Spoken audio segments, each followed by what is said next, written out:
प्रणाम। एक विनती है आपसे। कहिए राजन। पिछले कई दिनों से मेरे स्वप्न में मेरे पिताश्री आ रहे हैं। मैंने ब्राह्मणों से भी इसका अर्थ पूछा तो उनका कहना था कि तुम्हारे पिताश्री को शांति नहीं मिली, उनके लिए पूजा करनी हो, यज्ञ संपन्न करना होगा। आप तो परम ज्ञान का स्वरूप है, तो विनती है आपसे कि पूजा विधि आप ही के हाथों से हो, जो मेरे पिताश्री तक पहुंचे, उन्हें मुक्ति मिले, जीवन मरण के इस चक्र से वो मोक्ष पाले। अवश्य राजन। आप मिट्टी के 2 घड़े मंगवाइए, एक में घी भरवाइए और एक घड़े में कंकड़ पत्थर भरवाइए, और उन दोनों घड़ों के मुंह कपड़े से बंधवा दीजिए और उन्हें लेकर नदी के तट पर आइए। मैं वहीं आपकी प्रतीक्षा करूंगा। मैं भी इसका प्रबंध करता हूं महाराज।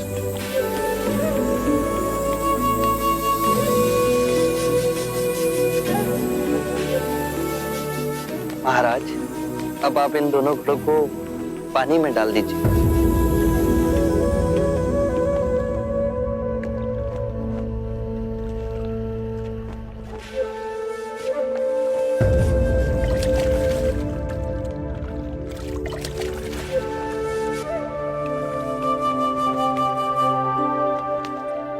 महाराज, अब इन दोनों घड़ों को आप तोड़ दीजिए।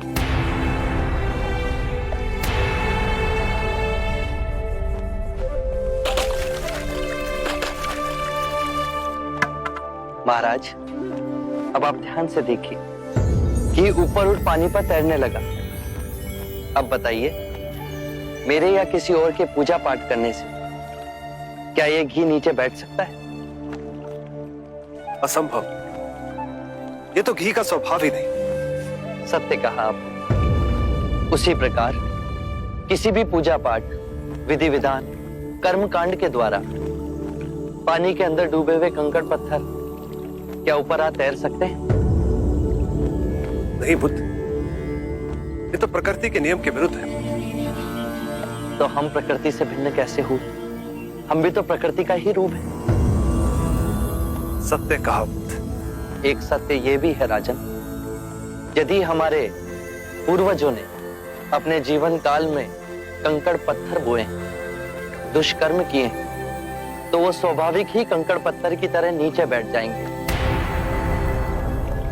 और यदि उन्होंने अपने जीवन काल में सत्कर्म किए तो स्वाभाविक ही घी की तरह ऊपर आ तैरने लगेंगे। जो बोएंगे वही काटेंगे। परंतु इस शरीर रूपी जीवन काल में ही नहीं, अपितु इस शरीर रूपी जीवन काल के पश्चात वाली यात्रा में भी हम जैसे कर्म करेंगे वैसा ही फल मिलेगा। अब बताइए, इस प्रकृति के नियम को कोई पूजा पाठ, कर्मकांड, विधि विधान, यज्ञ हवन मिटा सकता है? राजन, मैं भी इसको नहीं बदल सकता। केवल अच्छे कर्म ही मनुष्य की मुक्ति का द्वार खोलेंगे।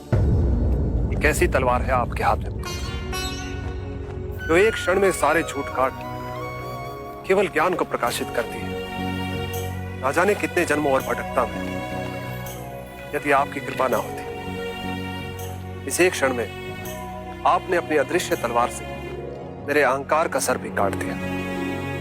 धन्य है प्रभु।